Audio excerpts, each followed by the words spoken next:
Bonsoir à tous et bienvenue. Je suis très heureux de vous retrouver sur TF1 et nous sommes en direct. Bienvenue à tous. On commence ce journal tout d'abord avec la Russie pourrait interdire les importations des légumes allemands après la contamination de plus de 270 personnes et la mort de deux d'entre elles dans la région de Hambourg selon les agences d'information russes qui citent le chef des services sanitaires russes. La bourse de Paris a terminé la semaine sur la note positive. Le CAC 40 a gagné 0,86% à la clôture à 3950,98 points. Les forces de l'ordre syriennes ont violemment dispersé des manifestations dans plusieurs villes du pays, faisant au moins 8 morts. Gilles Parot, Gilles Boulot et Olivier Cresta.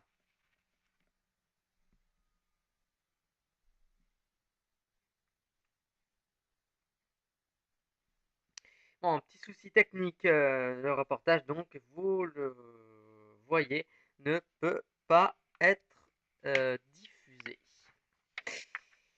Allez, on part, à l'heure où le printemps arabe s'invitait au sommet du G8 à Deauville. Plusieurs milliers de personnes sont retournées aujourd'hui, place Tahrir, dans le centre du Caire, pour appeler les dirigeants militaires égyptiens à accélérer le rythme des réformes démocratiques. Les États-Unis ont définitivement abandonné leur menace donc d'augmenter les droits de douane sur le roquefort et d'autres produits alimentaires de l'Union européenne. Ils provoquaient jusqu'à présent de le faire en rétorsion dans le conflit commercial sur le bœuf américain.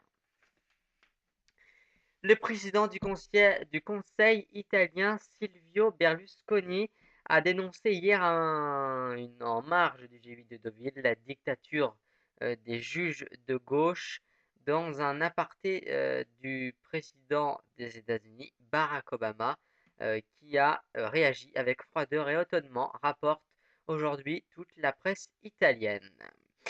Le Français, donc du tennis, le Français également fils, tête de série 9, a éliminé le qualifié belge Steve Darcy en 3-7, 6-3, 6-4, 7-5 en 2 heures 2 minutes de match aujourd'hui au troisième tour des internationaux de France de tennis.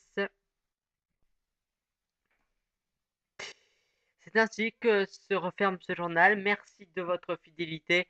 Dans un instant, la météo de Catherine Laborde. Il fait très beau, vous voyez, c'est une très bonne nouvelle. Demain, vous retrouverez à 13h et à 20h ainsi jusqu'à dimanche, donc tout au long du week-end Claire Chazal. Et la semaine prochaine, vous retrouverez l'ami Claire Chazal, évidemment, puisque je ferai une petite pause.